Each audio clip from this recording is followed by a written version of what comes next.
Kasi nakikita ko sa mga gano'n, yung mga magandang bahay eh. Pero talagang, Lagyan mo na residence, arko. Si Kuya Nido na nakadalawang cake. Yokata, nagustuhan ni Kuya Nido. Yokata. Ako yung nakadalawang balik. Hmm? Nakadalawang Hindi kanin. magkakaroon na kami. Oo. Hindi ba kasi tayo yung matamis eh. Ang tamis.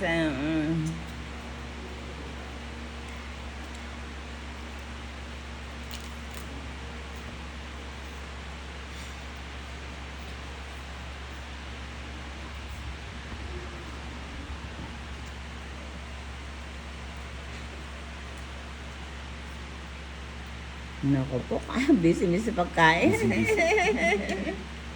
Ano masabi mo ni? Oh shit. Bukod sa Oishi? Masarap magluto talaga si Ate. Yeah. Native talaga. Wala sa Japan yan. Wala nga.